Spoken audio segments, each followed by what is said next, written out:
Hello everyone, हमारा question है the number of proton in the nucleus of one atom of an element y is 5। The symbol of ion formed by atom this element will be. अब देखो y है, इसका proton जो है, proton 5 है।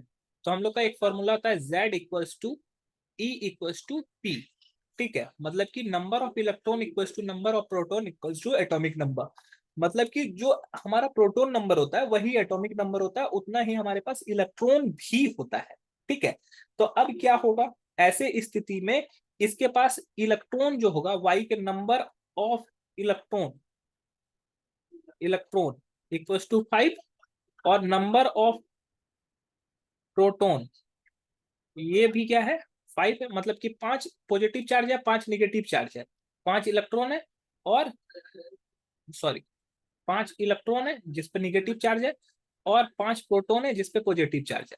अब देखो दोनों 5-5 है तो दोनों क्या होता है, न्यूट्रल होके जीरो हो जाता है और वाई पे कोई चार्ज नहीं होता है।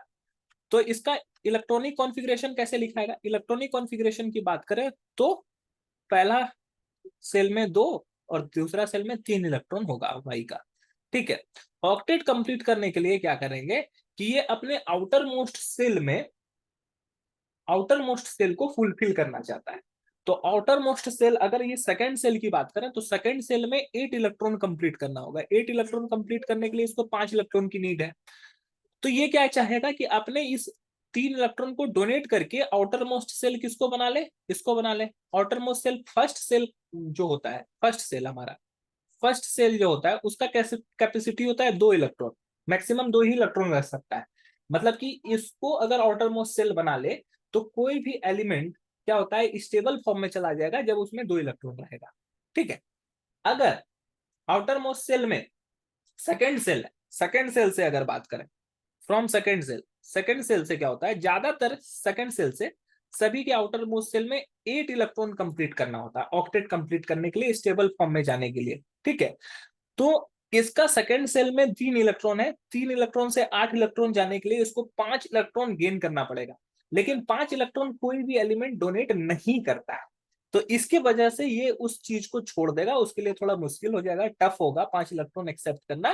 तो ये क्या करता है, 3 इलेक्ट्रॉन को डोनेट कर देता है। डोनेट करने से क्या होगा, इलेक्ट्रॉन जैसे ही डोनेट करेगा, ठीक है, ये 3 इलेक्ट्रॉन निकालेगा तो ये वाई का इलेक्ट्रॉन के पास बचेगा 2 ही इलेक्ट्रॉन और वाई पे 3 चार्ज 3 प्लस आएगा। मतलब कि एक इलेक्ट्रॉन निकालने पर एक पॉजिटिव चार्ज आएगा। तो इस तरह से ये 3 इलेक्ट्रॉन निकाल रहा है, तो 3 इलेक्ट्रॉन निकालने से इस पर 3 पॉजिटिव चार्ज आएगा। कैसे आएगा समझो, इसके पास पहले से 5 इलेक्ट्रॉन था और 5 प्रोटॉन था, इसलिए इस पर कोई भी चार्ज नहीं था। अब यहां से 5 में से 3 इलेक्ट्रॉन निकल जाएंगे तो अब इसके पास बचेगा कितना, 2 इलेक्ट्रॉन। लेकिन प्रोटॉन 5 का 5 है, मतलब कि पॉजिटिव चार्ज 5 का 5 है लेकिन निगेटिव चार्ज 2 हो गया।